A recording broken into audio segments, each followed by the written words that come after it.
Fala, turma, sejam muito bem-vindos a mais um episódio do MedBoxCast, o maior podcast de medicina do Brasil. Hoje, episódio de número 51, Como lidar com as mentiras na medicina. Episódio muito polêmico, mas a gente está muito animado. A gente vai abordar esse assunto de charlatanismo, de enganações, tudo isso que tem acontecido na medicina atual, principalmente nas redes sociais, por outras lentes. Por uma abordagem diferente, eu tenho certeza que vocês vão gostar muito. Estou muito feliz com o convidado de hoje, mas antes de convidar, Thames, bem-vinda a mais um episódio. Tá animada? Eu adoro falar sobre esse tema. Eu acho que a gente tem uma responsabilidade de trazer esse tema aqui. Então, esse podcast vai ser excelente. E se você pode até achar que você não precisa escutar, mas você precisa até o final, eu te garanto. E hoje nós temos um convidado que eu conheci ele hoje. E eu falei com o Vitor que todos os convidados que ele trouxe aqui, que eu não conhecia e que ele convidou, foram convidados excelentes. Então, assim, tem uma expectativa alta. Responsabilidade. Já botando pressão logo no começo. Mas eu tenho certeza que vai cumprir essa responsabilidade e essa expectativa. Mas antes de apresentar o convidado, a gente tem um recado muito especial. Na verdade, eu tenho um recado muito especial, porque se você estiver vendo esse episódio na segunda-feira, no dia que ele é realmente lançado, na segunda-feira, dia 7/10, acabou de abrir as vendas para o Residência Financeira, que é o meu treinamento em investimentos, desde quem não sabe nada do básico do assunto de investimento, de finanças, e quer aprender a se tornar um investidor profissional, aprender a investir em renda fixa, fundos imobiliários, ações e até ativos no exterior. As vendas estão abertas na segunda com um desconto de R$400. Se você ouvir esse episódio mais tarde, aí você vai perder o desconto, mas ainda assim vale muito a pena. O link está na descrição. Quem quiser, é só clicar e conhecer mais. Tá bom? Finalmente vai estar aberto o nosso braço de finanças do MedBox. Vocês não têm noção o que está esse treinamento. De verdade, é o nosso treinamento até então. É o maior treinamento, mais robusto e mesmo assim extremamente simples e aplicável. Eu estou muito orgulhosa do Residência Financeira. Eu estava bem animado, estava com muita expectativa para lançar, mas finalmente tiramos do papel e já está no ar. Vamos lá, então? Vamos falar sobre como lidar com as mentiras na medicina. Mas antes disso, quero apresentar o nosso convidado, Felipe Coelho. Gente, Felipe foi meu colega de turma, colega de futebol na faculdade. Ganhamos muitas coisas juntos. É realmente um grande amigo. E o Felipe, ele é mastologista, médico, né, pela UFMG, mastologista. E uma curiosidade muito relevante, não pode deixar de ser falada, é que ele passou em primeiro lugar na prova de título da Sociedade Brasileira de Mastologia. Não tem como deixar de falar esse título. Então, Felipe, muito bem-vindo. Se apresente melhor. Muito obrigado. Então, não tem como começar senão agradecendo, né, o convite. Realmente, para mim, é um privilégio estar aqui. E, assim, como mastologista, eu acho que não tem forma melhor de inaugurar o Outubro Rosa do que, né, batendo bola aqui, falando desse assunto tão relevante aqui nesse podcast, que eu escuto. Eu acho que o trabalho de vocês é sensacional, então já aproveito também para parabenizar vocês. Tenho certeza que vocês ajudam muita gente. E, bom, então você já começou a me introduzir, né? Eu fiz medicina junto com o Vitor na UFMG, depois eu fiz residência de cirurgia no HC e depois eu fiz mastologia na Rede Mater Dei, que é onde eu trabalho até hoje, né? Então... E deixa eu fazer um parênteses para uma coisa que eu achei muito incrível. Eu sempre falo com o Vitor que, assim, é muito legal a gente ver pessoas apaixonadas pelo que elas fazem. E a gente vai fazer um podcast hoje falando sobre vários temas polêmicos na medicina e tudo, mas surgiu de uma ideia de falar sobre o Outubro Rosa, porque você é mastologista. Então, olha que incrível, sabe? Um mastologista que bate no peito a causa. É importante falarmos sobre isso agora. O Outubro Rosa é uma causa muito nobre, muito importante. Então, assim, quem veste a capa da especialidade tem que falar disso toda hora. Tem que até o porteiro do primo tem que saber o que você faz, qual que é a sua especialidade. Isso no Outubro Rosa, tá usando uma blusa rosa para todo lugar, as pessoas vão saber. Exatamente. Eu já tô uniformizado, né? Esse é o mês que a gente usa rosa mesmo, já tem o brochezinho no jaleco e realmente eu me considero uma pessoa muito realizada, assim. Eu gosto muito da mastologia. Eu sou suspeito para falar, mas eu acho que a mastologia é uma área que não tem como não se apaixonar por ela. Então, realmente, eu gosto muito do que eu faço. Acho que o meu desempenho aí que o Vitor mencionou mais cedo, eu usei muitas das estratégias da mentoria que eles fazem, então quem quiser ter resultado assim interessante, eu acho que vale a pena pensar nessas dicas de estudo, né? Acho que não tem segredo nenhum, né? Tem que fazer o básico mesmo, mas bem feito, né? Que funciona muito bem. E vamos lá. E eu quero saber uma dúvida antes de tudo. Passou em primeiro lugar na prova de título. A Masto, ela é uma especialização, é um R+, é um fellow, como é que é? A prova de título você tinha que fazer de toda forma ou não? A mastologia é uma especialidade médica, né? Ela não é tão antiga assim, mas hoje ela já é uma especialidade médica, então tem o RQE, né? Tudo direitinho, tem a Sociedade Brasileira de Mastologia. E, como toda residência médica, né? Você pode ingressar para poder ter o seu título, mas existe também especialização. Então, inclusive lá onde eu fiz, né? Que é no Mater Dei, tem vagas também de especialização. Igual qualquer especialidade. São 2 vias de entrada, né? Muita gente não sabe que a mastologia pode ter essa via de acesso pela cirurgia, né? Mas tem, além da ginecologia. Então, não é acesso direto. E, no meu caso, particularmente, eu era residente MEC, né? Então, assim, eu não precisava da prova para poder ter o meu RQE. Mas, assim, desde o meu primeiro dia da residência, os meus chefes já sentaram comigo e falaram, olha, aqui no hospital tem que ter a prova de título, isso a gente exige para todo mundo. Então, assim, isso desde o meu primeiro dia da residência já foi construído que eu ia ter que fazer a prova de título, que no nosso caso chama TEMA, né? Então, eu já tinha aquilo focado ali durante os 2 anos da residência que eu ia ter que fazer o TEMA, independente de ter já o RQE pelo MEC, Perguntando porque eu tô, assim, exatamente, tô chegando no final da residência de endócrino, eu sou residente MEC também, mas também é bem visto que eu faça a prova de título. Acho que é uma tendência, né? É uma tendência. E eu acho que isso bate também com o que nós vamos discutir hoje, né? Eu acho que quanto mais título você tiver, quanto mais você comprovar que você tá fazendo tudo da forma que tem que ser feita, eu acho que todo mundo ganha. Seu paciente vai ganhar, você ganha também de ter um respaldo, né? Eu acho que a medicina, ela tá caminhando para muitas coisas, até em termos de judicialização. Então, assim, eu acho que você ter um título, você fazer tudo dentro do que manda o figurino, eu acho que é de muito bom tom. Eu acho que você tem muito a ganhar com isso, né? A validação acadêmica, eu acho que ela é cada dia mais essencial. E eu acredito que a gente está vivendo um cenário da medicina que, num geral, é um pouco preocupante. A quantidade de médicos que está se formando cada vez mais, e assim, não é que é crescente, é exponencial. E com uma grande parcela também da população que, por N razões, não vai fazer residência. Então, eu acredito que o número de não especialistas vai crescer em um número muito grande. Sim. E quanto mais não especialistas existirem, mais o especialista vai ser valorizado. Porque em um momento que a gente tem, por exemplo, muitas pessoas querendo dar plantão de médico generalista, em algum momento os lugares de plantão vão querer um emergencista e etc.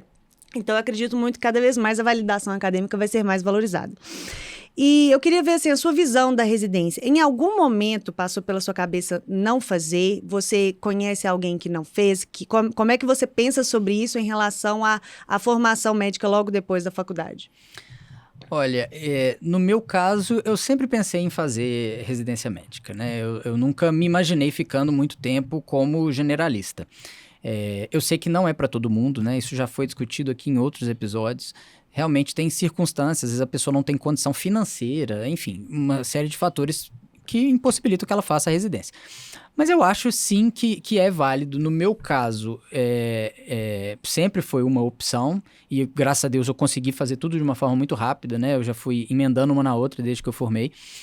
E eu acho que essa consideração que você fez agora é muito pertinente, porque a tendência de ter generalistas vai crescendo muito e além de diferenciar quem é especialista, né? Como você disse, eu acho que ainda tem um outro efeito que vai acontecer também, que é os generalistas, eles tendem a encaminhar muito os pacientes, né? Então, quando você tem uma massa muito grande de pessoas generalistas atendendo pacientes, vai acabar tendo muito pedido de exame, né? Então, para quem está trabalhando numa área que tem a propedêutica, eu acho que essas pessoas vão receber uma demanda cada vez maior.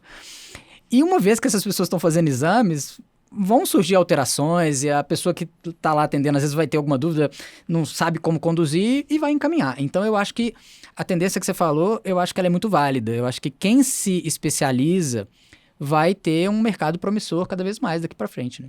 E essa questão dos exames, ela é tão séria, mas tão séria, e eu percebo muito, assim, quanto mais especialista e quanto mais específico e intencional é o médico, menos exames ele pede.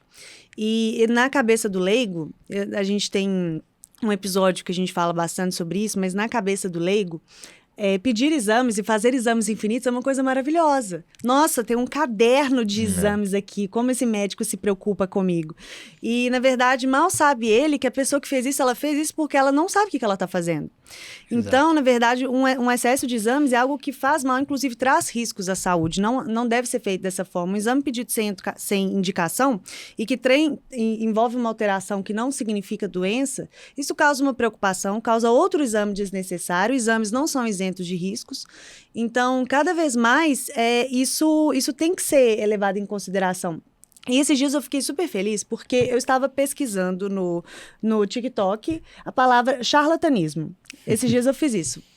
E eu me deparei com muitos, mas muitos vídeos lá de especialistas falando sobre isso, falando sobre essa questão do número excessivo de exames, falando sobre outras picaretagens que nós vamos citar em algum momento hoje, soroterapia, chip da beleza, e eu pensei, nossa, tem muitas pessoas se posicionando, isso me deu uma esperança, sabe? Me deu uma sensação de que as pessoas estão falando sobre isso, não somos só nós que estamos falando. Então nós temos a responsabilidade de dar a cara a tapas, mas as pessoas estão dando também. Pode rolar. Não, eu ia só complementar isso que você está falando. Na minha opinião, o episódio aqui do podcast de vocês que eu mais gostei é esse do charlatanismo. Eu estava conversando com o Vitor antes de começar. Eu achei o episódio sensacional. Quem me mandou ele foi a minha irmã, que nem é médica. E eu divulguei esse episódio para um monte de gente. E uma das coisas que vocês defenderam lá é que quem é sério, quem tá querendo fazer uma medicina bem legal, tem que se posicionar também, né? A gente não pode deixar as redes sociais com aquele preconceito de que, é o blogueiro, é picareta e tal. A gente tem que ocupar esse espaço aí também. E uma outra coisa que eu ia falar, que só para complementar essa parte dos exames, na mastologia, né, quando a gente lida basicamente com câncer, né? Claro que a gente trata das doenças benignas também, mas o foco da nossa especialidade é o câncer de mama. Só uma dúvida. Eu tenho a impressão que é uma especialidade muito mais cirúrgica do que clínica, ou não? Engraçado que é o contrário, né? Ela tem ficado cada vez menos cirúrgica e a gente pode entrar nesse debate aí na sequência, que é muito interessante também. Mas a questão que eu ia falar é o seguinte: nas áreas oncológicas, de uma forma geral, um termo que eu tenho ouvido muito nos congressos, nos debates, é a toxicidade financeira. Quando a gente está falando de uma droga nova, às vezes é uma droga que ela é muito sofisticada, né? Ele é um anticorpo conjugado droga-anticorpo, aquela coisa que vai revolucionar e tudo. Mas às vezes ela tem um benefício que é significativo, mas que em termos absolutos ele pode ser até relativamente pequeno, com um custo muito alto. E o que é essa ideia da toxicidade financeira, né? Alguém tem que pagar a conta. Então, quando a gente pega esse tanto de gente pedindo um tanto de exame, alguém tem que pagar essa conta. E aonde que é o problema disso? A gente sabe que no SUS os recursos são limitados, né? Assim, a gente tem até um controle talvez um pouco maior para essa quantidade desenfreada de exames que são pedidos. Tem muitos lugares que tem cota, já, você não consegue mais pedir nada mais esse mês, esse exame aqui é de alto custo, aí tem até aquela fila, enfim. O HC. Mas no sistema privado, que muitos dos nossos colegas picaretas ou charlatões, como quiserem, atuam, sai fazendo uma lista de um monte de exame que nem sabe para que está pedindo. E aí, muitas vezes, o paciente faz no particular, o que é triste pelo paciente, né, que está gastando dinheiro, mas muitas vezes ele faz pelo plano. E aonde que eu acho que é um problema isso pra gente, né, para todo mundo? A gente como usuário de plano, a gente como médico, né, e a gente como, né, sociedade. Uma vez que o plano está com problemas financeiros, e a gente vê isso com vários planos, né? Ele vai começar a glosar mais os procedimentos, né? E a gente sabe que é uma realidade hoje, especialidades cirúrgicas receberem glosa.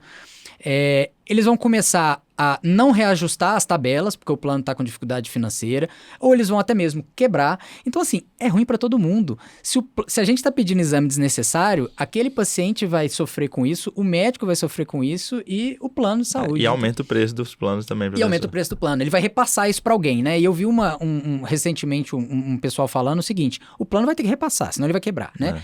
Ele pode repassar de forma mais direta para a pessoa que vai pagar a mensalidade, ou ele vai repassar de forma indireta para nós médicos. Talvez a gente não tenha parado para pensar nisso, mas ele começa a glosar mais, você vê ali o auditor ali ficando ali no pé. Ele não atualiza a tabela. Não atualiza a tabela, você faz um relatório, você pede tantos códigos justos que você vai fazer naquela cirurgia, ele não autoriza um daqueles códigos. Então, assim, é uma forma de repassar esse prejuízo que ele está tomando, né? E aí a gente sofre com isso.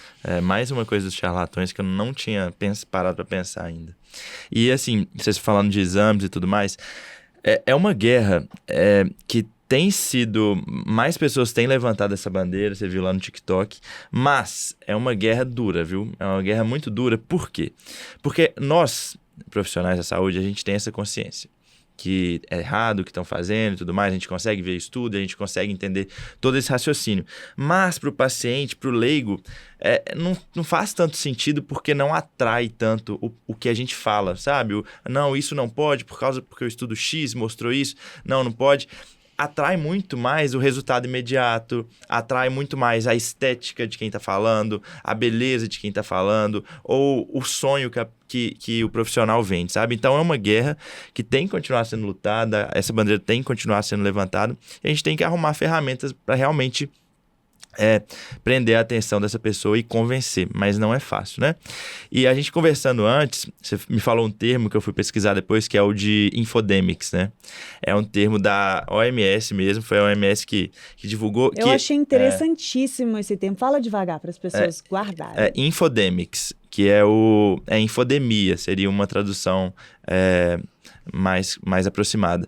Mas é basicamente o excesso de informações, falando aqui especificamente de informações de saúde, que estão largamente espalhadas pela internet e pelo nosso meio hoje. E realmente a gente vive num meio onde a informação está na palma da nossa mão e é literalmente qualquer informação.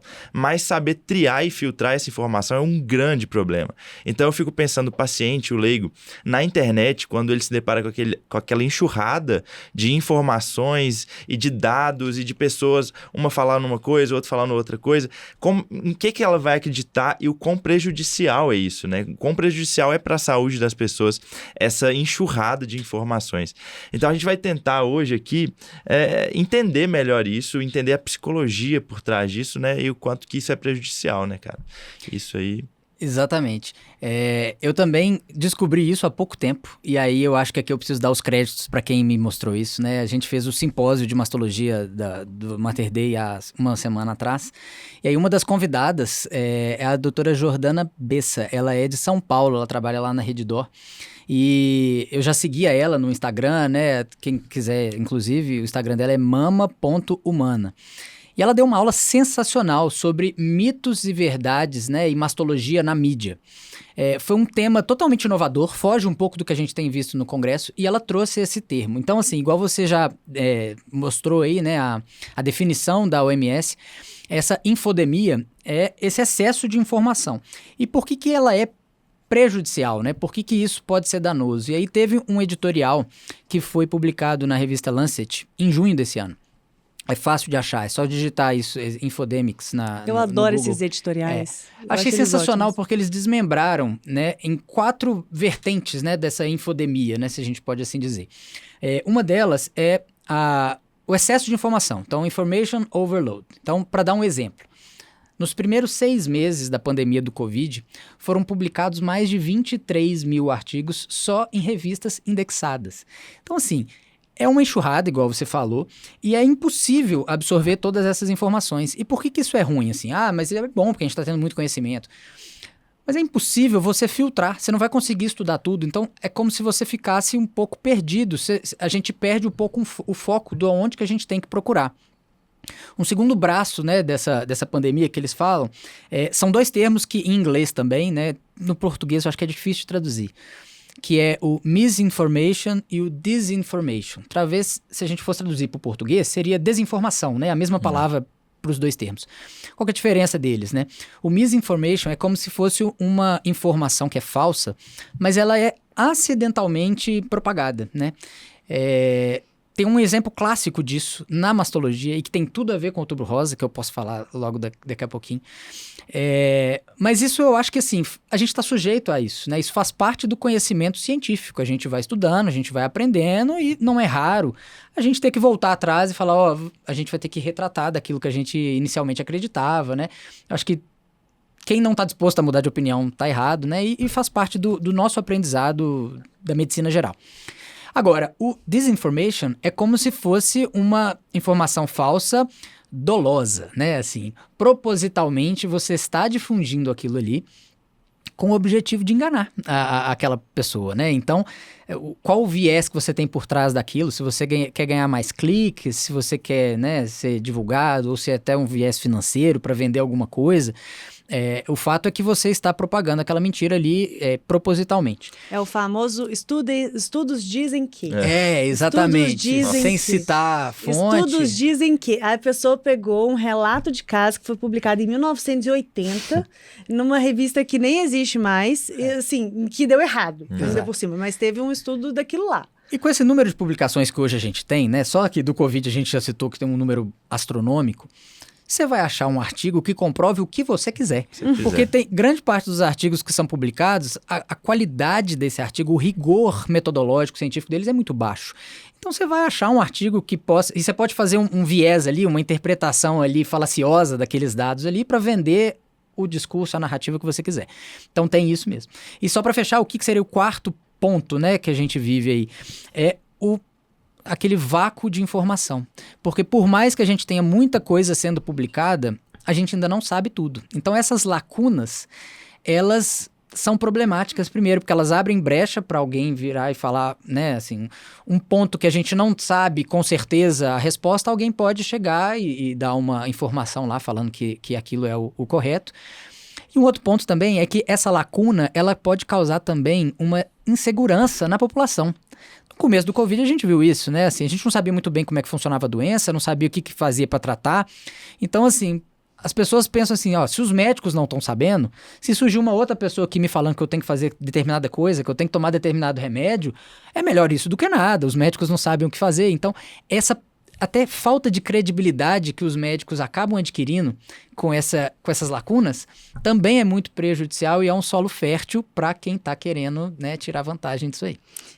Nossa, e assim, é tão importante, e eu quero agora já aproveitar, se você está nos ouvindo, você que é uma pessoa séria da área da saúde, uma pessoa que está comprometida nos estudos e em passar informações certas, você tem que estar nas redes sociais, porque isso tudo que a gente está falando, todo esse cenário, esses 4 pontos que você falou, eles saem de algum lugar. E saem, e se não tiver nada para combater isso, não vai parar de crescer. Exato. Então, esse movimento que eu falei que eu vi nas redes sociais é um movimento que tem que crescer. E hoje, essa é a única forma que eu vejo de combater isso. Então, assim, é realmente uma responsabilidade. E um dos pontos sobre excesso de informação que eu vejo que é mais comum é em relação a medicamentos anti-obesidade dentro da endocrinologia. Se você digitar Ozempic no TikTok, vai aparecer muitos vídeos de pessoas ensinando como usar, de pessoas que usam e fazendo o diário do Ozempic no TikTok. E ainda mais que é um medicamento que você não precisa de uma prescrição controlada para comprar, e qualquer pessoa que vê aquilo ali, ela já se sente especialista em Ozempic, sendo profissional da saúde ou leigo. Então, se não tiver alguém lá para falar, olha, essas são as indicações do Ozempic, não é balinha, não é vitamina, isso vai continuar crescendo. Esses dias eu falei nos stories sobre isso, tiveram 30 compartilhamentos de um story de eu falando que o Ozempic não é para todo mundo. Como se eu tivesse falado uma coisa assim. Revolucionária. Como assim? Ozempic não é qualquer pessoa que pode usar, não é tipo um shake da Herbalife, não? Não é para colocar na água, no sal de cozinha? Exato. E um outro problema que eu vejo dessa desinformação é que muitas das pessoas que propagam as coisas falsas, elas acreditam naquilo. Elas acreditam naquilo porque elas tiveram uma formação mentirosa. Eu acredito sim que tem pessoas que querem extorquir para ganhar dinheiro por razões não honestas, mas eu acredito também em pessoas que são ingênuas e enganadas. Eu fiz um post uma vez no Instagram falando sobre chip de gestrinona e falando que era algo proibido pelo CFM, que não existe evidência, que não existe segurança, que é completamente rechaçado pelas sociedades médicas. Aí uma pessoa comentou assim... ela comentou muito segura do que ela estava falando. Ela falou, Tamara, você está errada. Chips hormonais são excelentes para tratamento disso, disso e disso. E eu sou especialista nisso, certificada pela Eumeco. Aí eu olhei aquilo e falei, o que é Eumeco, né? Eu não conheço Eumeco. Vamos lá, digitei no Google, Eumeco. Aí eu não lembro exatamente qual é a sigla, mas essa Eumeco é uma instituição privada que dá curso sobre chips hormonais. Nossa. Então, a pessoa estava debatendo com um guideline de uma sociedade oficial com algo que ela aprendeu de uma instituição privada sobre chips hormonais. Então, a pessoa realmente acha que o que ela viu nesse curso bate com a evidência que está no guideline da sociedade oficial. Ninguém falou para ela que o que uma sociedade coloca em um guideline é algo baseado em um estudo, não. São diversos estudos randomizados, controlados e meta-análises em cima disso. Então, essa pessoa não sabe a diferença entre as duas coisas. E esse é um problema muito sério. A formação está sendo deficitária em ensinar para as pessoas o que é uma evidência de qualidade. Isso que eu ia falar, o fundamento está todo errado, né? Se essa pessoa está achando que ela realmente tem uma autoridade por causa da Eumeco, tá muito errado. E isso é muito comum e causa mais confusão ainda nos pacientes, porque os médicos, eles muitas vezes eles têm opiniões contrárias, então eles estão debatendo muito e um indo contra o outro. Primeiro, porque a ética se perdeu, o colega tem falado muito mal do outro, assim, na cara do paciente, não tem papa na língua nenhum. E porque realmente na rede social, um profissional fala uma coisa e o outro fala uma coisa totalmente diferente. E aí o médico tem essa autoridade intrínseca por causa do ser médico. Então o paciente lê o que o médico falou ou escuta o que ele falou, ele vai acreditar. E tem muito médico usando essa autoridade para confundir ainda mais. E eu realmente acredito que a maioria das pessoas é boa. Não acredito que o ser humano é ruim. E eu acho que a maioria é por inocência. Eu vi um vídeo esses dias de uma cerimônia religiosa de cura. Eu não vou falar de nada, que culto, que religião era, mas era de cura. E aí, estava lá falando que um menininho ia ser curado, ele estava na cadeira de rodas, e ele estava usando uma órtese que a gente usa quando o menino nasce com o pé torto congênito, que é uma patologia que não é grave, sabe? Você consegue corrigir com gesso, seriados e uso de órtese. O menino não deixa de andar, não tem nada disso. E aí, no vídeo, eles colocaram o menino numa cadeira de rodas, porque geralmente, nos primeiros meses de tratamento, você tem que usar a órtese e não pode pisar no chão. Colocaram ele na cadeira de rodas e começaram lá a cerimônia de cura. E no final da cerimônia de cura, mandaram o menino levantar da cadeira de rodas com a órtese. E, obviamente, o menino levantou, sabe? Óbvio que ele levantou porque ele só tinha um pé torto congênito e ele estava usando órtese e por isso que ele estava na cadeira de rodas. E falaram aquilo então ali... ele já poderia ter levantado antes. Claro que ele poderia ter levantado antes. Ele só estava ali porque ele tá com uma órtese que deixa o pezinho dele sem mexer e ele não, é melhor que ele não levante. Então ele é transportado com cadeira de rodas. E aí lá, falando que era um milagre, que o menino levantou e tal, o menino que tem pé torto congênito. E aí, nos comentários, eu vi: eu sou médico, realmente foi um milagre. O pé torto congênito é uma patologia gravíssima que impede os pacientes de andar. E aí eu fiquei olhando aquilo ali, eu falei, olha onde a gente chegou, sabe? Aí eu fui no perfil, a pessoa realmente era médica, mas não era ortopedista, graças a Deus, mas era médica e tá usando a autoridade dela pra espalhar uma mentira, sabe? Porque às vezes, não sei se foi na maldade ou não, mas imagina a confusão pro paciente, gente. Então, realmente eu não sei muito qual que é a solução disso, não. Talvez mudar a base, mas a base tá cada dia pior, porque tem se aberto cada vez mais faculdades com qualidade cada vez mais duvidosas. Então, eu realmente, eu não tô tão otimista, Eu tenho algumas hipóteses de solução para isso, mas a gente pode deixar pro final do episódio. Agora, eu tô curiosa. Eu quero saber, assim, o que são charlatanismos da mastologia. Porque assim, esses dias uma pessoa me mandou no Instagram e falou, Tamara, eu tô desanimada de fazer endócrino porque eu acho que vai ter muita picaretagem, muito charlatanismo. Eu falei, minha querida, qualquer especialidade, todas vão ter. Então, assim, não adianta muito fugir disso. Mas eu quero saber da masto. Como é que você tá vendo de mais preocupante? Olha, boa pergunta essa sua. Eu acho que, assim, talvez tem duas coisas que mais me incomodam na mastologia e que isso é frequentemente debatido. Eu acho que a primeira, que é assim, outubro rosa, assim, ao extremo, é a questão da mamografia, né? A nossa boa e velha mamografia que é tão criticada. Recentemente, A mamografia é criticada por quê? Tem gente que fala para não fazer mamografia porque a mamografia causa câncer. E aí...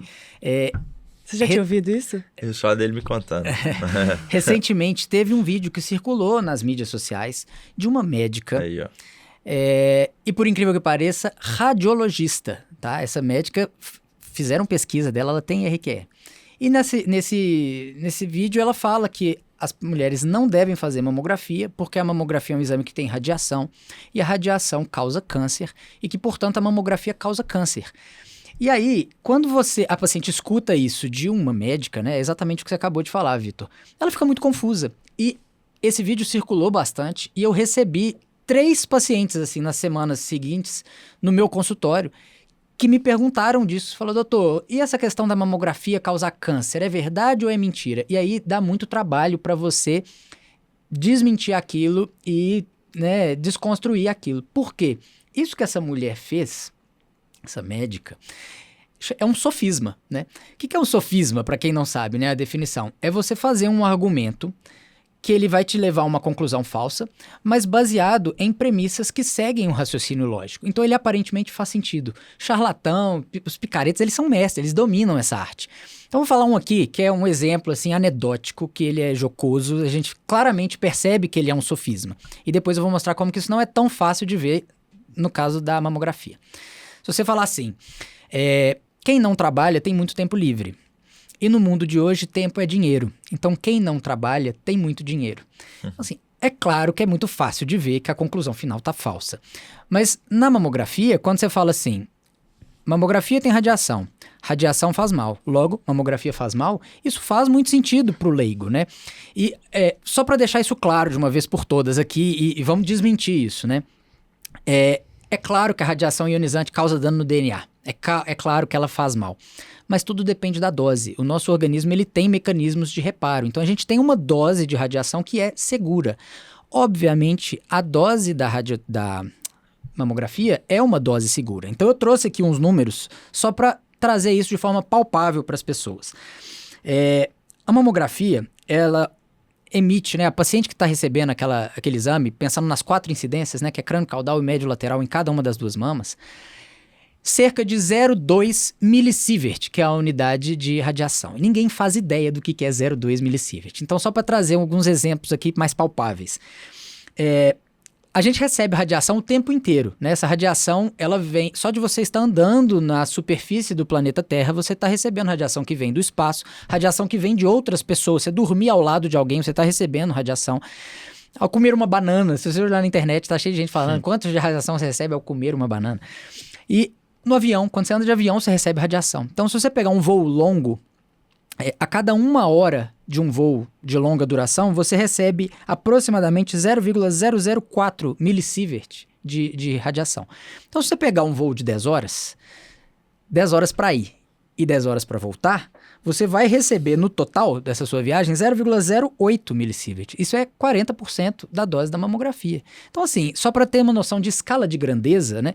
Ninguém tá nem aí ninguém tá falando para não andar de avião porque vai causar câncer, né? Então, é só pra gente ter uma noção. Outro ponto, como eu disse aqui, no meio ambiente, no dia a dia, você recebe radiação. Então, é estimado que uma pessoa que está no planeta Terra receba, em 12 meses, 2,4 milisievert. Então, pensando... Só de estar vivendo. Só de estar vivendo, só de você estar perto de outra pessoa, de você estar recebendo, vivendo. Se você for dividir isso aí por 12 meses... Em termos de escala de grandeza, é mais ou menos uma mamografia por mês. Então, assim, eu falo isso com a paciente, ela fica muito mais tranquila. Eu falo, olha, a mamografia tem radiação? Tem. A radiação, ela faz mal? Em doses elevadas, faz. Mas a dose que você vai receber na mamografia, ela pode ser comparada com a dose que você já está recebendo aí todos os meses da sua vida. Então, assim, só para ter uma noção um pouco mais palpável para a paciente. Então, assim, tem risco da mamografia? Se você for olhar, tem trabalho que mostra que sim, né? Tem um potencial risco atribuível, mas aí você tem que colocar na balança o risco e o benefício. E no caso da mamografia, já foi provado que o benefício dela suplanta o risco quando você faz ela de forma bem indicada naquela população alvo do rastreamento e com a periodicidade adequada, né? Você está percebendo que a gente está precisando defender a mamografia no podcast? É loucura isso, né? É uma loucura. É uma loucura. Eu acredito que a gente vai precisar ter uma outra disciplina na residência, que é respostas para pacientes que ouviram coisas midiáticas que não fazem sentido. Porque, de verdade, esses dias eu estava conversando com uma preceptora minha perguntei uma dúvida para ela. Se já existiu em algum momento uma evidência que correlacionava o valor do cortisol com estresse, no sentido de estresse de uma vida de trabalho. Que é o que falam. O hormônio do estresse. Perguntei para ela, muito porque é a minha preceptora de neuroendócrino. Eu sei que uma coisa está totalmente... Você não pode falar que uma pessoa que está com cortisol alto, ela está estressada. Eu sei disso, eu sei o que significa cortisol alto ou baixo, mas eu sei que isso é uma coisa midiática. E eu perguntei para ela no sentido de que ela sabe todos os estudos que existe sobre cortisol na vida. Se já existiu em algum momento, nem que seja em 1970, alguma evidência ruim sobre isso que uma pessoa extrapolou e virou essa coisa midiática. Ela falou, não tem, Tamara. Mas por que eu perguntei? Porque quando alguém vier falar isso comigo, eu não quero só responder que não. Não quero só responder que, mamografia não vai te causar câncer, fica tranquila. A gente tem que saber responder as coisas certas. Senão fica a palavra de um contra do outro, né? Exato. A gente tem que ter estudado da onde que surgiu aquela baboseira, da onde que a pessoa tirou aquilo. Então, porque quando surgirem evidências novas para falar que o que a gente está fazendo até agora a gente tem que mudar, a gente vai ser o primeiro a mudar. Então, a gente tem que estar munido de artimanhas para isso também. Isso é muito comum com a vitamina D. Vitamina D está envolvida em mecanismos anti-inflamatórios. Então, vamos tomar muita vitamina D que eu vou ser extremamente anti-inflamado. Não funciona assim. Não é porque uma coisa tem plausibilidade biológica que ela vai ser segura. Medicamentos anti-obesidade, por exemplo, hoje em dia muitas pessoas conhecem o Ozempic e vários outros, Contrave, Sibutramina, que existem no mercado. Mas os medicamentos anti-obesidade começaram, assim, há muitos anos. E muitos deles foram descontinuados, eles simplesmente não existem mais. Porque muitos deles, quando foram usados, depois de 5 anos... Várias pessoas em massa começaram a cometer suicídio por causa de uma dessas medicações. Aí depois a próxima que veio, várias pessoas em massa começaram a desenvolver um tipo específico de câncer. Várias pessoas em massa começaram a ter um tipo específico de complicação. Então, por exemplo, o Ozempic é um medicamento para tratar a obesidade, mas se ele está sendo usado em pessoas que estão buscando emagrecimento única e exclusivamente, ou seja, não é a indicação que o medicamento foi feita. Daqui a 5 anos, não existe segurança para o uso desse medicamento. Então, quando a gente fala que existem indicações específicas, é pensando principalmente na segurança. Não é tudo que te convém que você deve fazer. Aliás, tudo você pode, mas nem tudo te convém. Então, quando a gente fala que isso está bem indicado, isso não está, é porque todo o cenário da medicina prévia nos mostra que tudo aquilo que não é indicado é porque não é seguro. E você pensa, segurança, você é médico, você está tratando a vida de uma pessoa. A pessoa confiou a vida dela em você. E você vai fazer algo off-label do off-label do off-label, que não tem nada que vai te respaldar depois se acontecer alguma coisa com aquele paciente. Isso infringe, assim, todo o princípio ético da medicina. Primeiro, não fazer mal, né? Essa é o que a gente jurou. Primeiro, não fazer mal. E isso é fazer mal. Tamara, eu acho que essa consideração que você acabou de fazer, ela é extremamente pertinente. E isso vai no básico, no beabá da medicina baseada em evidência. Se você for olhar, a gente tem 2 formas de fazer uma pergunta, né? E quando você está fazendo um estudo científico, você está querendo responder uma pergunta. Existem as perguntas básicas e as perguntas clínicas. Qual que é a diferença de cada uma delas, né? A pergunta básica é a que leva em consideração a fisiologia, aquilo que é intuitivo, aquilo que faz sentido, né? Geralmente é aquilo que a gente começa a pensar quando a gente está no começo do curso da medicina, ou que é o que um leigo pensaria, né? Mas se eu sei que isso funciona dessa forma, então se eu intervir aqui, o que vai acontecer é aquilo. Isso faz todo sentido. Mas igual você falou, nem sempre isso se verifica. E aí a gente começou a evoluir no conhecimento médico para começar a desenvolver as perguntas clínicas. O que são as perguntas clínicas? É aquela pergunta pico, né? Que você tem lá a população, a intervenção, né? O controle, o resultado final, que é exatamente o que você está falando. Vamos colocar então em teste e vamos ver se naquele cenário, para aquelas pessoas, essa intervenção vai ter o desfecho que a gente quer, né? E nem sempre a pergunta que é intuitiva e baseada na fisiologia se verifica. E aí eu vou trazer um exemplo aqui. Às vezes acontece o contrário. O contrário, é isso que eu vou falar. Eu assisti uma aula de medicina baseada em evidência uma vez, que foi muito interessante. A pessoa que estava dando a aula falou assim, no passado, na década de, 70, pessoal lá nos Estados Unidos começou a ver que muitas dos pacientes que tinham um infarto agudo do miocárdio, eles morriam não em decorrência daquela isquemia propriamente dita, mas de uma arritmia que se surgia depois daquele infarto. Então, fazendo uma pergunta baseada na fisiologia, uma pergunta básica, falou assim, então, por que a gente não inclui o antiarrítmico no protocolo da síndrome coronariana aguda? Porque aí a gente vai prevenir esses pacientes de morrerem. Faz todo sentido, eu concordo com esse raciocínio. E aí eles fizeram isso, e eles começaram a ver que os pacientes que recebiam indiscriminadamente um antiarrítmico, agora eu esqueci o nome desse antiarrítmico, né? Ele é que ele já até nem está em uso mais. Mas aumentou a mortalidade. Então, assim, a medicina baseada em evidência é isso aí. É você ver se testando naquela população, aquela intervenção, ela vai de fato trazer o desfecho que você espera. E grande parte dos charlatões, dos picaretas, eles se baseiam nisso, né? Eles pegam alguma essência, o cortisol é o hormônio do estresse, então vamos diminuir o cortisol, né? Esse tipo de raciocínio que parece fazer sentido é um prato cheio para quem está querendo ludibriar as outras pessoas, né? Exatamente. Não, inclusive, no caso da vitamina D, por exemplo, os estudos mostram que em altas doses, aumenta o risco de fratura. Exato. Então, justamente, muitas vezes vai ser o contrário do que a gente pensa. Então, medicina baseada em evidências, eu vejo hoje que, assim, não é... Muitas pessoas falam comigo, Tamara, eu não gosto de pesquisa e tudo, não sou tão fã dessa parte. E eu falo, maravilhoso, você não precisa sentar e fazer uma pesquisa, mas entender medicina baseada em evidências vai te fazer um médico muito melhor do que se você não soubesse. É o que faz para mim, hoje em dia, dentre os especialistas, isso é o que mais diferencia.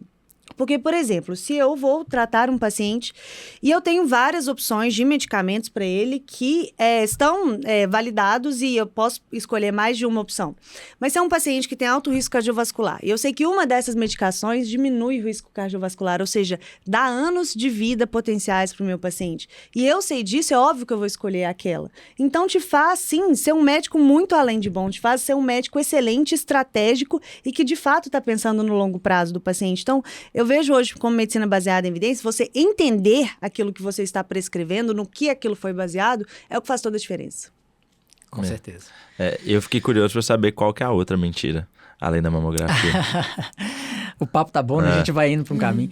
A segunda, que eu acho que é a que mais me incomoda, é a da mastectomia para reduzir riscos, né? Então, para quem não sabe, né? Mastectomia é a cirurgia de remover a mama inteira. E existem pessoas, às vezes até na cirurgia plástica, tem alguns colegas que fazem isso, né? Na própria mastologia tem gente que faz isso, que aí vira para paciente, às vezes quer vender uma mamoplastia redutora, né? Quer fazer uma simetrização, uma mastopexia, enfim, a cirurgia que for, e a pessoa vira e fala assim... mas aí nós vamos tirar grande parte do seu tecido da mama, que aí isso vai diminuir o risco de você ter câncer de mama. A gente está tirando tecido, vai ter menos tecido, então o risco diminui. Isso também é algo que me incomoda muito. E isso alimenta uma crença das pacientes que quanto mais agressiva for a cirurgia na mama, né? Se você tirar a mama toda, melhor vai ser o tratamento, né? Eu não vou nem entrar no mérito de falar disso, de reduzir risco de câncer fazendo esse tipo de cirurgia em pacientes saudáveis. Mas o que eu aproveitando esse momento aqui para falar, né, que eu acho que é talvez mais interessante, até no tratamento do câncer de mama hoje, nem sempre a mastectomia é o tratamento mais eficaz, né? Tem paciente que chega com diagnóstico, um tumor, um câncer de mama inicial, e aí ela fala assim, doutor, mas eu quero que tire a mama inteira, eu quero que tire até a mama do outro lado e tudo. E hoje a gente já sabe que você fazer um tratamento conservador, quando ele é possível, né, no caso um tumor inicial, ele não só é uma cirurgia menor, então tem menos risco de complicação, como ele te fornece um resultado estético melhor e tem trabalhos já mostrando recentemente que o resultado oncológico é superior ao da mastectomia. Como assim, né? Às vezes parece não fazer sentido. Hoje em dia, para você fazer o tratamento conservador da mama, e quando eu falo tratamento conservador é retirar a lesão com uma margem de segurança, você tem que complementar o tratamento conservador com a radioterapia. Se a paciente faz a mastectomia, claro que tem alguns critérios que ela pode ainda assim receber a radioterapia, mas na maioria das vezes a paciente não recebe, né? Se for uma lesão localizada ali na mama e tudo. E a radioterapia, quando ela é associada ao tratamento conservador, ela pode fornecer desfechos mais favoráveis, porque a radioterapia chega em lugares em que o nosso bisturi às vezes não chega. Então, nos extremos da mama, às vezes a própria pele, que às vezes tem recidiva na pele, mamilo, região muito retroareolar ali. Então, quando você faz o tratamento conservador, você já tratou aquela lesão, né? E é isso aí, a história do tratamento da câncer de mama, que é assunto para mais de hora e que eu sou fascinado, já mostrou que cirurgias mais agressivas não necessariamente te trazem um melhor controle local, né? Mas a gente já viu que se você faz o tratamento conservador da forma adequada, quando ele está bem indicado, e você complementa com a radioterapia, você pode ter desfechos oncológicos melhores do que a mastectomia. Então, assim, ainda tem indicação de mastectomia na nossa prática hoje, né? A gente ainda vê isso bastante, bem indicada. Mas, assim, o excesso de mastectomias, principalmente em pacientes que não têm mutação genética, né? Como é o efeito Angelina Jolie, que também isso aí é um termo técnico, né? Assim, os artigos científicos já usam o efeito Angelina Jolie. Quando você vê esse tanto de mastectomias aí, sem embasamento, e inclusive quando vem acompanhado desse discurso, né, de tipo assim, nós estamos tirando aqui, vão reduzir o tamanho da sua mama para diminuir o risco de câncer de mama, isso me incomoda muito, porque a gente sabe que isso não é verdade. Né? E é um problema porque vai no medo da pessoa. Exato. Né? A fake news vai no medo da pessoa, então ela grava aquilo, mexe com uma coisa que o emocional sempre vai falar mais alto, então é difícil mesmo lutar E volta com no isso. que nós acabamos de falar, né? Faz sentido. Faz sentido você pensar que quanto mais você tirar, menor vai ser o risco, né? Mas isso não se verifica na prática. Então, a medicina baseada em evidência não mostrou isso pra gente. Né? Mas isso é uma disputa entre mastologistas? Tem alguns que fazem e outros que não fazem? Ou olha, um consenso? esse debate ele é muito complexo, né? Por quê? Existem indicações de mastectomia profilática, né? As cirurgias redutoras de risco. O caso mais clássico que eu acabei de mencionar aqui é o da Angelina Jolie, né? Ela tinha uma mutação genética, né, do gene BRCA1. Então, ela tinha uma história familiar muito forte. Então, ela tinha um risco grande de desenvolver ao longo da vida e ela optou por fazer a cirurgia redutora de risco. Não tem nada de errado nisso, né? Isso é muito bem respaldado. Agora, existem situações que são mais limítrofes. Então, tem pacientes que não têm a mutação diagnosticada. Aí você pode fazer uma cirurgia redutora de risco, você vai extirpar um órgão saudável de uma paciente que não tem nem essa documentação. Então, assim, a gente sabe que a oncogenética, que é essa área que estuda essas mutações também, ela ainda está evoluindo. Então, tem muita coisa que a gente ainda não sabe. Você vê, às vezes, alguns heredogramas com histórias familiares absolutamente caricaturais de tão forte que são. E você fala, tem que ter alguma coisa aqui. Não são só lesões esporádicas em todos os membros dessa família, né? A gente talvez só não descobriu ainda, né? Isso pode acontecer. Tem alguns genes que a gente pode não conhecer o papel deles. Ou o que pode acontecer também são interações poligênicas. A paciente não tem mutação nem no BRCA1, nem no TP53, nem no outro gene e tal.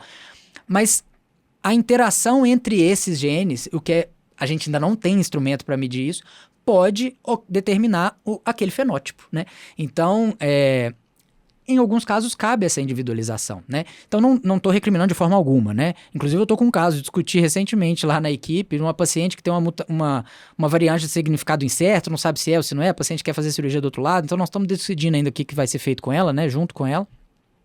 Mas o fato é que, trazendo um gancho para o que você falou mais cedo, às vezes o médico, ele quer discordar do médico anterior para ter um viés, né? É muito comum na mastologia a paciente pedir uma segunda opinião. Então ela foi lá no médico, ele deu a opinião. Às vezes, você até concorda com a opinião do primeiro médico. Mas se você tem um viés financeiro muito grande, você quer aquela paciente para você quer operar aquela paciente, você pode ser antiético e discordar da primeira opinião só para isso. E as pacientes gostam de ouvir isso. Se você não explicar de uma forma muito detalhada, se você simplesmente seguir nessa onda aí, não, é melhor mesmo, o médico lá falou fazer conservador, não. Vamos fazer o seguinte, vamos tirar as duas mamas.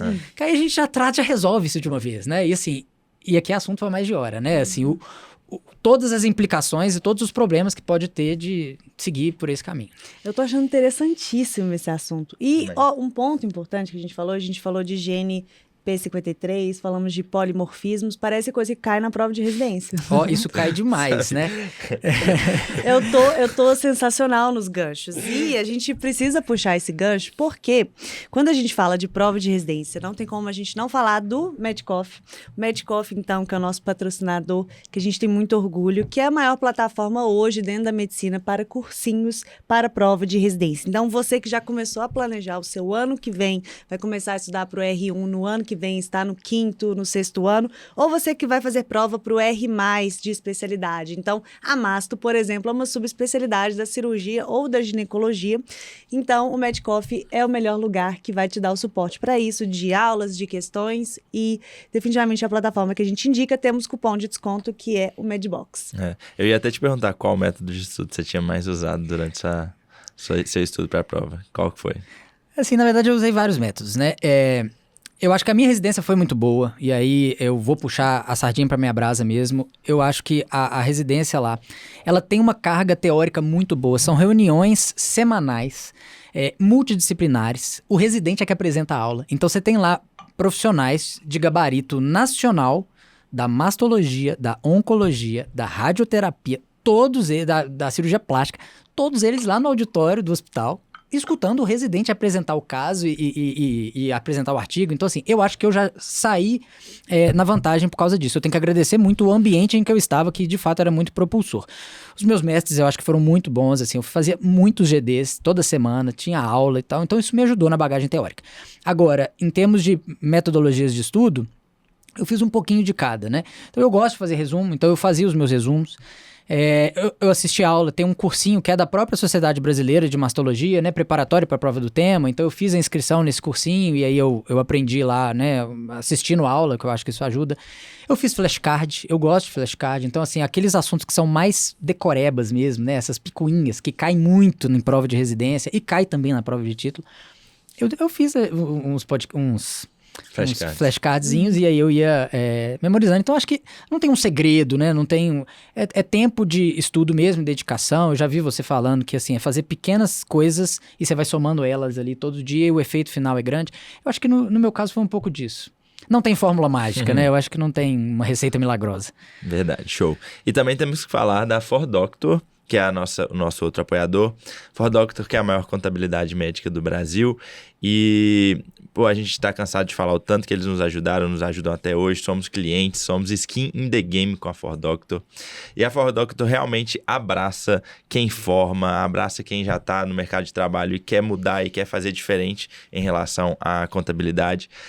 Esses dias eu falei o quanto o médico paga a mais de imposto sem precisar. Imposto já é uma fortuna no Brasil, mas o médico, por não prestar tanta atenção nisso, paga muito a mais de imposto. Então, conheço pessoas que pagam milhares de reais que não precisavam ser pagos. E isso porque não tem uma boa contabilidade ou não tem uma contabilidade, faz uma contabilidade online. Então é muito importante. Se você quer abrir uma contabilidade, para abrir uma PJ ou mudar de contabilidade, é só clicar no link que está na nossa descrição e só falar que vieram aqui do podcast, que são Medboxers, que vocês vão ter desconto e condição especial na 4Doctor. Muito bem. Vamos continuar então? Voltando para o gancho que a gente estava, hoje o título do nosso podcast é Como Lidar com Mentiras, né? E assim, eu acredito muito que nós não somos donos da verdade, mas que a gente reúne ali o maior número de evidências possível para a gente achar que a gente está no caminho certo. Mas eu acredito muito que debates na medicina, eles são muito válidos quando feitos da forma certa, quando são para edificar ambos os lados e não para ser assim, uma barreira contra a outra, um para ganhar do outro. Discussão de time de futebol, né? Eu quero ganhar a qualquer custo. Quando eu fiz esse post sobre a gestrinona e aconteceram comentários desse tipo...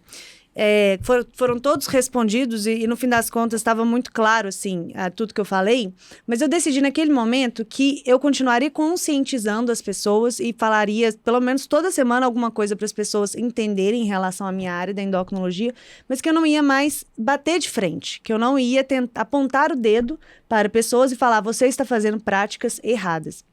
Isso foi uma coisa que eu vi que o caminho é mais por esse lado. E um tipo de debate, por exemplo, que é muito interessante, eu nunca vou esquecer esse momento. Esse ano eu estava no Congresso Internacional de Endocrinologia, em Boston, o ENDO. E a palestra mais legal de todas, ela foi um debate. E foi entre duas especialistas, foi no salão principal do Congresso, assim. Então tava assim, tava cheio. e foram de duas especialistas, uma debatendo com a outra sobre aquela prática. E essa prática é uma das mais polêmicas hoje da endocrinologia. Existe uma indicação de uso de testosterona em mulheres, uma única. E mesmo assim, ela é um pouco controversa, justamente por isso foi o caso do debate, que é em mulheres na pós-menopausa que têm a síndrome do desejo sexual hipoativo. E esse é um diagnóstico, inclusive, psiquiátrico. E existe uma formulação de testosterona em gel, que ela é muito baixa, a gente não tem essa formulação no Brasil. E uma pessoa fez um estudo muito grande com essa formulação lá na Austrália. E a pessoa que mais estudou isso na vida dela estava lá debatendo. E a pessoa que mais estudou os riscos desse uso também estava lá debatendo. Pau quebrou. Então, duas pessoas extremamente renomadas, que ambas reúnem muitas evidências de pontos contra e a favor. E falando sobre casos clínicos extremamente complexos, e a plateia tinha que votar. Então, a cada caso clínico, cada uma falava o seu lado e a plateia votava sobre se tinha indicação naquilo ou não. E muitos dos casos ficaram meio a meio. Então, a gente realmente tem que reconhecer a nossa pequenez de que a gente não vai ter todas as respostas agora. Exato. De que a medicina está se atualizando o tempo inteiro. A única coisa que a gente pode fazer, e é nosso dever, é continuar estudando. É tentar não errar, é se atualizar e tentar não errar. É muito risco-benefício, né? A gente não lida como ciência exata, não tem verdade absoluta na medicina, então a gente tem que sempre estar equilibrando. Muito bom. Eu queria te perguntar outra coisa, Felipe, do autoexame. Eu já vi gente falando uma coisa, gente falando outra coisa.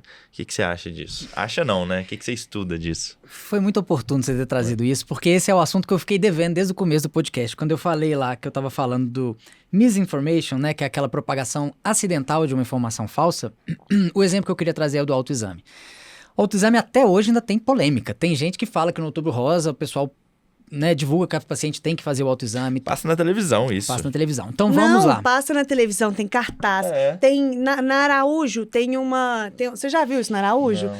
Tem um negocinho na Araújo que mama? é uma mama que você palpa. E aí tem alterações lá. Você aprender a palpar a mama, né? Pra você poder se familiarizar com o tato. Isso. Então, assim, eu durante muito tempo não achava que isso era uma prática que havia controvérsias. Até uma amiga minha que faz GO falar comigo, eu fiquei chocada. Então, vamos lá. Então, vamos falar do autoexame. O autoexame, ele é uma prática que surgiu nos Estados Unidos na década de 50, 1950. Teve um vídeo que foi promovido pela Sociedade Americana de Oncologia. Esse vídeo foi divulgado, mais de 1 milhão de mulheres assistiu esse vídeo, no qual eles ensinavam as mulheres a fazer o autoexame. E por que eles fizeram isso, né? O que a gente já falou aqui mais de uma vez, né? O raciocínio da fisiologia ali, ele parece fazer sentido. Então, qual que era a ideia? Vamos estimular as mulheres a fazerem o autoexame, porque aí a gente vai diagnosticar tumores mais precocemente, nós vamos ter maiores taxas de cura, né, doenças, né, cirurgias menos invasivas e etc. Faz total sentido. Agora, o que aconteceu? Isso já caiu por terra, né? Já teve revisão da Cochrane que mostrou que não tinha benefício do autoexame. A Força Tarefa norte-americana já se pronunciou também, ainda na década de 90, falando para não fazer o autoexame. E hoje em dia já não é endossado mais nem pela Sociedade Brasileira de Mastologia, nem pela Febrasgo. Isso já caiu por terra, apesar da gente ainda ouvir muito. O que é o X da questão, né, desse assunto? Inclusive, teve esse vídeo e em 1989, a Cássia Kiss, a atriz, ela passou em cadeia nacional um vídeo dela fazendo o autoexame, uma parceria com a Sociedade Brasileira de Mastologia, Ministério da Saúde e tudo. Foi uma coisa que chocou a população, porque ela era muito famosa e ela expôs as mamas dela, né? E ela falou isso para conscientizar mesmo e tudo. E isso mudou a visão atual. Por quê? Por 2 motivos. Primeiro que é uma responsabilidade muito grande você transferir para a mulher essa função de autoexaminar. O exame da mama é difícil, né? A gente sabe que a consistência mamária, né, o tecido glandular da mama, ele pode ter umas irregularidades, umas nodularidades, né, um granuladozinho ali que pode lembrar um nódulo. Então, assim, palpar mama não é fácil, né, para quem não tem um treinamento nisso. Esse exemplo aí da Araújo, né, que fala tentar ensinar as pessoas a fazer e tal. Então, você transferir essa responsabilidade para a mulher é muito ruim. Primeiro, porque os estudos mostraram que você tem muito falso positivo e falso negativo. Segundo, você traz uma carga emocional muito grande para a mulher fica tensa.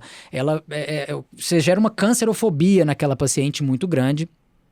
E o motivo que eu acho que talvez seja o principal é a falsa sensação de segurança que um autoexame negativo pode gerar. Então aquela mulher vai lá e fala assim, ó, eu fiz o meu autoexame, todo mês eu me examino, não palpei nada de diferente, então eu estou tranquila.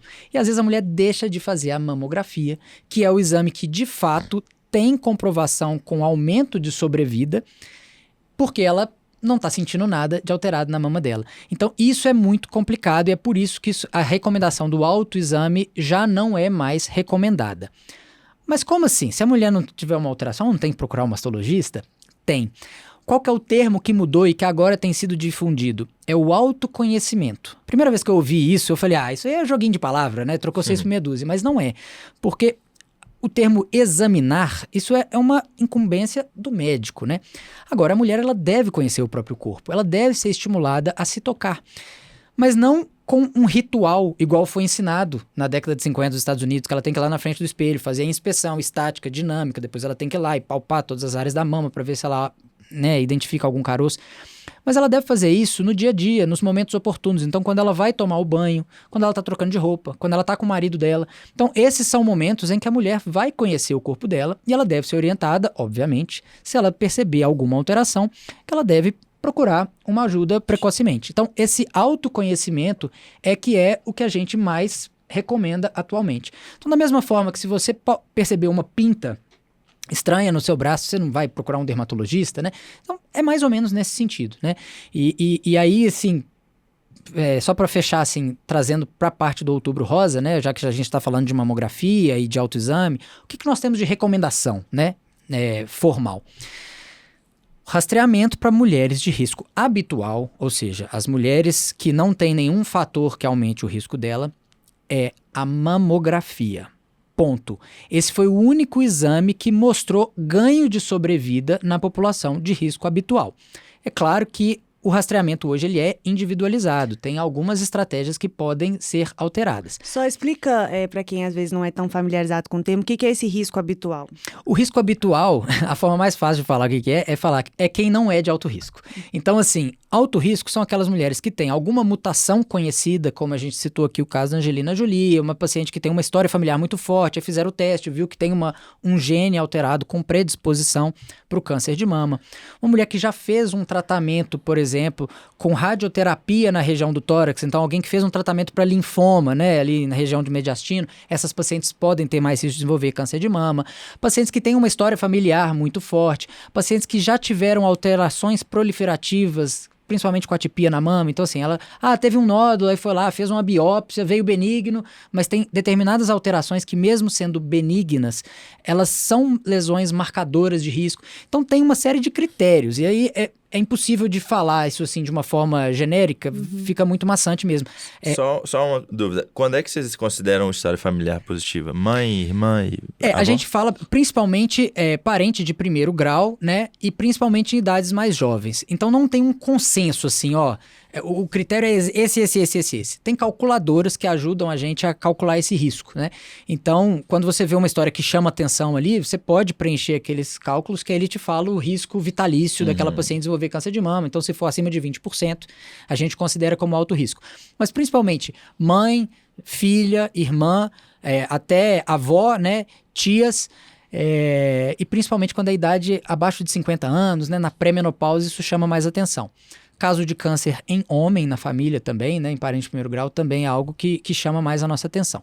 Então, essas pacientes, e que aí elas, de fato, elas merecem ser olhadas pelo especialista, né, que são de alto risco, aí elas se beneficiam de outras estratégias adicionais. Então, principalmente, a ressonância magnética de mamas é um exame que a gente pode usar nessa população de alto risco.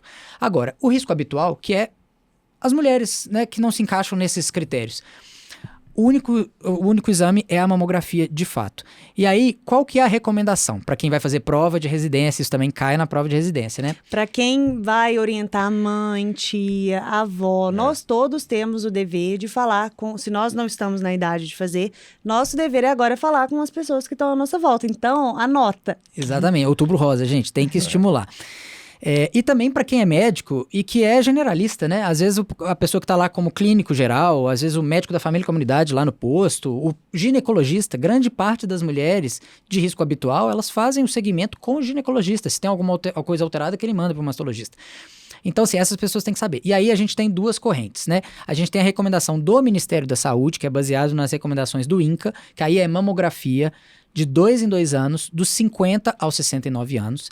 E você tem a recomendação das 3 sociedades, Sociedade Brasileira de Mastologia, FEBRASGO, né, que é a de Ginecologia e Obstetrícia, e o CBR, que é o Colégio Brasileiro de Radiologia, que é anual dos 40 até os 74, com margem para individualizar, né, mais uma vez, essa idade de término. Aí você vai olhar a expectativa de vida da paciente, né, porque tem pacientes com 74 anos que fazem atividade física, faz maratona, dirige para cima e para baixo, a expectativa de vida de pelo menos mais 10 anos. Então você pode continuar rastreando essa paciente.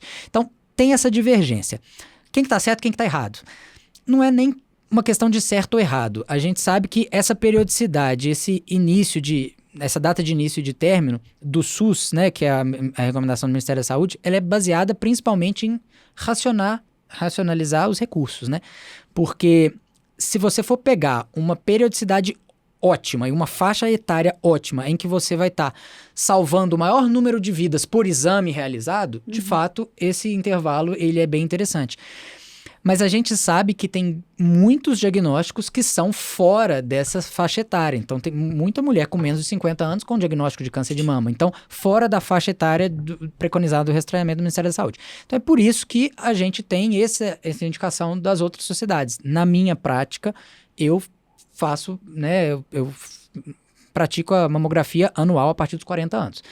Mas não estou condenando, não estou julgando, né? São formas diferentes, são contextos diferentes, mas o ponto principal é esse. E aí tem muita paciente que chega e fala assim, mas eu não quero fazer mamografia, porque aperta a mama, dói, né? Então, às vezes a paciente quer trocar a mamografia pelo ultrassom. O ultrassom é um exame sensacional, né? Apesar de ter as limitações de ser examinador dependente, etc. Na mastologia ele é um exame importantíssimo, mas ele não tem uma aplicação para substituir a mamografia, né? Ele não tem para população geral. Ele é muito mais utilizado para complementar a mamografia quando você tem um achado. Uma paciente tem uma mama muito densa, você poderia, né, complementar com ultrassom para tirar alguma dúvida. E no cenário diagnóstico, não no rastreio. O paciente tem uma lesão, ela palpou um nódulo, você está investigando, você quer saber as características daquele nódulo. Perfeito, aí é ultrassom. Mas para você fazer um rastreamento, aí é a mamografia. E um dos principais motivos para isso, né, é que a mamografia, o ortopedista aqui vai saber, né, o que é bom de ver com o raio-x, né, onde que tem cálcio, onde que tem osso, né. As calcificações, elas são muito bem vistas na mamografia. E elas não são vistas no ultrassom, não são bem vistas na ressonância. Então, grande parte dos carcinomas in situ da mama, eles se apresentam com microcalcificações. Então, no rastreamento, a gente quer pegar tumores muito iniciais, o melhor exame para ver calcificação é a mamografia. E é por isso que ela nunca vai ser substituível, né? A gente não vai conseguir trocar ela e ficar barganhando com a paciente. Não, mas me pede ultrassom aí em vez da mamografia. Isso a gente não consegue fazer ainda. Entendi. Não, eu tô achando... Tá sendo uma aula para mim. E eu quero... E assim, pensando ainda também na prevenção. Tem outras coisas que a gente pode elevar e que a gente pode dar atenção nesse momento de Outubro Rosa. Não só no Outubro Rosa, né? Sempre, mas que vale a pena falar agora? Sim, com certeza. Então, o Outubro Rosa, só antes de responder, vou fazer um breve comentário sobre o que é o Outubro Rosa, né? Eu acho que a gente não falou ainda, eu acho que é pertinente falar isso aqui. É verdade. O Outubro Rosa, ele é uma campanha de conscientização, né, de tratamento, de diagnóstico do câncer de mama que surgiu nos Estados Unidos na década de 1990. Então teve uma corrida lá da cura em Nova York e foi lá que surgiu o laço rosa, né? Aquele que é o símbolo hoje do Outubro Rosa. Eu vi um filme que isso acontece. Tem uma história famosa lá, né? Que foi uma paciente que infelizmente faleceu do câncer de mama e a irmã dela se engajou muito, criou lá uma fundação e aí eles foram crescendo. E hoje é uma campanha mundial. Então tem Outubro Rosa no Brasil, tem Outubro Rosa nos Estados Unidos. Em todos os idiomas você acha no Google Outubro Rosa. Então tem na França, na Itália, na China, no Japão, na Rússia. E é uma campanha realmente para poder divulgar e conscientizar as pessoas. E o Outubro Rosa, ele, de mensagem assim, principal que eu acho que a gente tem que falar é mamografia, né? Tem que bater na tecla da mamografia. Autoconhecimento, né? Claro. E aí, agora respondendo a pergunta que você fez, o que mais que a gente tem para falar? E aí, esse é um assunto que eu queria trazer nesse podcast, que é atividade física, né? no Congresso Brasileiro de Mastologia do começo do ano, em San Antonio, que é o maior congresso do mundo, que foi nos Estados Unidos do ano passado também, o que teve de debate sobre atividade física e câncer de mama, assim, foi algo impressionante. E aí aqui eu queria fazer uma observação, porque para quem está escutando, vai falar que a atividade física faz bem para a saúde. Isso aí todo mundo já sabe, né? Então, eu não vou falar que a atividade física tem benefícios para controle de glicemia, né? Eu não vou entrar na área da endocrinologia. Não vou falar de todos os benefícios da atividade física no sistema osteoarticular, né? Que o Vitor pode explicar melhor ainda. Não vou falar de redução de risco cardiovascular, né? Infarto, AVC, que todo mundo já está careca de saber. A gente tem visto cada vez mais o benefício da atividade física em termos oncológicos. E hoje em dia, isso na mastologia, isso está muito bem já consolidado. Dificilmente você vai fazer uma consulta com um mastologista hoje, né, que esteja atualizado e que ele não vá gastar um tempinho da consulta dele para falar de atividade física. Porque a gente tem visto que a atividade física tem um impacto grande na redução do risco do câncer de mama. Os pacientes que já têm o câncer de mama diminui o risco de recidiva. Então, assim, a atividade física ela deve ser realizada em todos os momentos do tratamento, antes do diagnóstico de câncer de mama, durante e depois. Melhora a qualidade de vida e tudo. E a gente tem visto cada vez mais as explicações disso, né? Uma coisa que está muito em voga em oncologia, de uma forma geral, e na mama não é diferente, é o papel do sistema imunológico no combate às neoplasias, né? Então, assim, a imunidade antitumoral, ela está sendo cada vez mais evidente, isso está ficando cada vez mais claro, até por conta do advindo de novas drogas. A imunoterapia, ela tem chegado com muita força no câncer, nos cânceres de uma forma geral, e na mama também tem algumas drogas de imunoterapia. E a gente tem visto que uma das estratégias dos cânceres de uma forma geral é de driblar o sistema imunológico, né? Então, o tempo inteiro, todo mundo produz milhares de células cancerígenas o tempo todo e o nosso sistema imunológico vai lá e controla aquilo, para aquilo não desenvolver e, de fato, chegar a um câncer.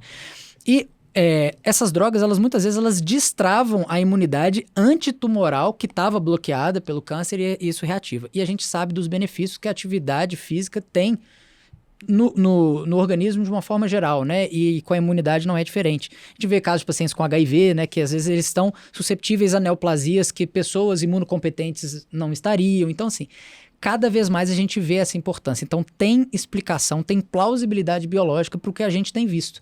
Tem um dado do INCA que fala que mudanças de estilo de vida, dormir bem, alimentar bem, mas principalmente atividade física, aquela questão lá dos 150 minutos por semana, podem reduzir em 30% o risco de câncer de mama, o que é algo extremamente impactante, né? É remédio, né? A atividade física é remédio, isso tem que estar na prescrição das pacientes, principalmente na mastologia, né? Nossa, não, peraí, rebobina, ouve essa parte de novo, porque, sinceramente, eu acho que os médicos não estão falando de atividade física o suficiente.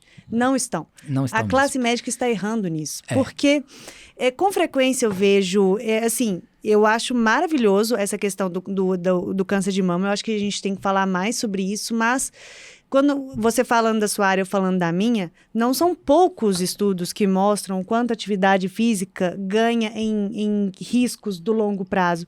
E eu nunca vou me esquecer, um dos primeiros eventos que eu fui da endocrinologia, quando eu comecei a residência, foi um evento de osteoporose. Vou entrar um pouco na sua área.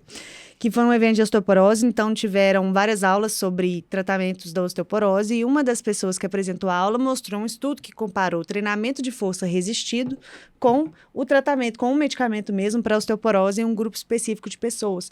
Tratamento de força resistido teve ganho de massa óssea melhor do que o medicamento.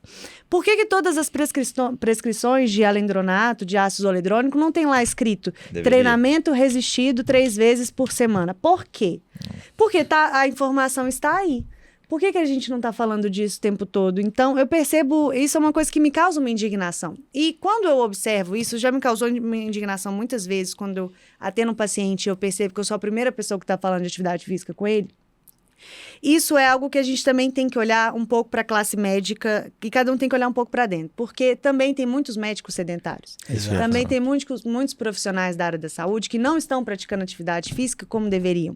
E como você vai convencer uma pessoa de que aquilo é importante se aquilo não é importante para você? Exato. a gente acaba sendo, a nossa consulta acaba sendo reflexo daquilo que a gente acha importante. É até uma hipocrisia, né? Você fala pra paciente fazer uma coisa que você não faz. Exato. E tem gente que faz piada com isso na internet. Tá aparecendo muito meme disso pra mim. Faça o que eu digo, não o que eu faço. Aí a pessoa tá lá comendo um hamburgão e nananã. Já vi isso. Você já viu também. Então, eu acho que a gente precisa entender o nosso papel com a gente mesmo. Então, nós mesmos queremos ter uma saúde para dar e vender de dentro para fora, mas nós temos que saber a responsabilidade que a gente está cuidando de outra pessoa. Então, a máscara de oxigênio que a gente tem que colocar na gente, tem que colocar na outra pessoa. Então, temos que lembrar disso o tempo todo. Na responsabilidade que a gente está se colocando como médico. Perfeito. Sensacional. Eu já tô me sentindo capacitado a orientar sobre o Outubro Rosa. Não, eu tô demais. Mas o objetivo é esse, gente. Nós temos que difundir, as pessoas têm que espalhar esses conhecimentos mesmo, né? Isso que você falou, eu achei muito interessante, que realmente a gente tem que colocar skin in the game, né? Igual vocês gostam de falar. E eu acho que na mastologia isso tem ficado muito claro. Nos últimos congressos da mastologia, o pessoal tem promovido corridas. Então, faz camisa, faz tudo, e aí no último dia do congresso ou antes, todo mundo faz a corrida lá da mastologia e tal, para ajudar a difundir isso. Então, assim, essa questão de atividade física, ela tá ficando muito evidente pra gente da mama por causa da incidência do câncer de mama, né? O câncer de mama hoje, ele ultrapassou o câncer de pulmão, ele é a neoplasia mais incidente. Nossa! A estimativa foi, no ano passado, foram 73 mil casos no Brasil. Então, assim, tirando câncer de pele e não melanoma, né, é o câncer mais comum. Então, assim, isso tem ficado muito evidente pra gente. A gente tem, os números são mais fáceis da gente ver. Mas eu acho que, sem dúvida, né, as outras áreas também têm que explorar um pouco mais os benefícios da atividade física, porque é multifatorial, né? A gente vê que ela tem várias ações. Tem muitas neoplasias que estão associadas, tem como fator de risco a obesidade. Então, assim, indiretamente, a atividade física ajuda a melhorar o peso. Então, assim, os benefícios, eles são, assim, em vários níveis, né? Realmente, a gente subestima a importância da atividade física. Eu não sabia que era número 1 agora. E mortalidade? Está aumentando ou diminuindo? A mortalidade, ela não é a principal mortalidade, eu acho que é a quarta maior causa de morte. E a mortalidade, ela tem diminuído, né? Assim, por conta da melhora do tratamento de uma forma geral, né? A gente tem detecção, avanços na detecção, né, no rastreamento e avanços principalmente no tratamento. A terapia sistêmica no câncer de mama vem crescendo de forma muito impactante. Então, até anos 80, a gente não tinha tanto conhecimento dos subtipos tumorais que a gente tem hoje. Então, o tratamento do câncer de mama era mais ou menos igual para todo mundo, né? Você fazia cirurgia e um percentual ali você não ia conseguir curar, a gente ficava sem saber por quê. Deve ser porque eu não tirei o tanto suficiente, eu não fui agressivo o suficiente, né? E hoje a gente já sabe que não é isso. Hoje a gente sabe que tem subtipos diferentes, então tem aqueles tumores que respondem a hormônio, então você vai tratar com bloqueio hormonal. Tem tumores que têm a superexpressão daquela proteína HER2, né? Na faculdade as pessoas estudam. Então tem terapia-alvo para o HER2. Tem tumores que a gente vê que eles são de maior risco, então a gente faz quimioterapia nesses tumores. Então, assim, o avanço, principalmente na terapia sistêmica, tem melhorado demais as nossas curvas, né, de sobrevida. Então, essa é a notícia boa, né? Se por um lado a incidência está aumentando muito, a gente está aprendendo a combater o inimigo, né? Então a nossa taxa de sucesso está ficando cada vez maior, ainda bem. Medicina é difícil demais, mas é muito maravilhosa, né? Maravilhoso. Tem mais alguma coisa? Não, eu acho que eu perguntei tudo. Eu tô, assim, orgulhosa desse episódio. Eu achei um episódio, assim, de altíssimo nível. De fato, você superou as expectativas dos convidados prévios do Vitor. Eu acho que você pode convidar mais pessoas. É sempre muito divertido para mim, porque eu não sei como é que vai ser. E eu aprendi muito. Eu acho que a gente aprendeu não só sobre câncer de mama e sobre prevenção primária, secundária e terciária, etc., mas também sobre valores médicos e que a gente valoriza. Valores médicos devem ser inegociáveis, que muitas vezes estão ficando invertidos, mas a gente tem uma responsabilidade de dar cara a tapas e falar desses valores. Então, eu fico muito feliz por você ser uma dessas pessoas, ter vindo aqui hoje conversar com a gente. Aí eu queria que você falasse para as pessoas como que elas te encontram no Instagram, na mastologia e etc. Bom, no Instagram, meu Instagram é doutor, né, dr.felipemcoelho. E lá na minha bio eu tenho um telefone para contato, né, para informações, que é o meu WhatsApp profissional. Então, se alguém quiser tirar uma dúvida, pode perguntar lá. Eu trabalho no Mater Dei, né? Então, eu tenho... Aqui em Belo Horizonte. Aqui em Belo Horizonte eu tenho um ambulatório no Mater Dei da Contorno, no Mater Dei de Nova Lima, que abriu agora, e no Mater Dei de Betim também. E acho que o Instagram é a melhor forma, né? Quem quiser me achar, pode perguntar, pode mandar pergunta lá no inbox e vai ser um prazer responder.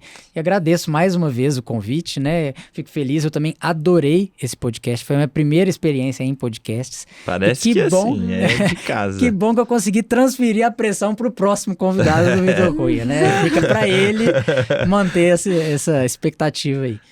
Episódio realmente digno da importância do tema, né, Coelho? Muito obrigado mesmo, de verdade. Superou todas as minhas expectativas também, que já estavam altas. E eu pensei numa hashtag. Qual que você pensou? Eu gostei do termo que ele falou, do autoconhecimento. A maior parte do nosso público é feminino, o nosso símbolo é rosa. Então eu acho que hashtag autoconhecimento é uma boa. Gostei, pode ser. Então quem ficou até o final, comenta hashtag autoconhecimento e vamos propagar informações relevantes e verdadeiras sobre esse tema tão importante. Obrigado de novo, Coelho. Até a próxima. Prazer foi meu. Até a próxima. Tchau.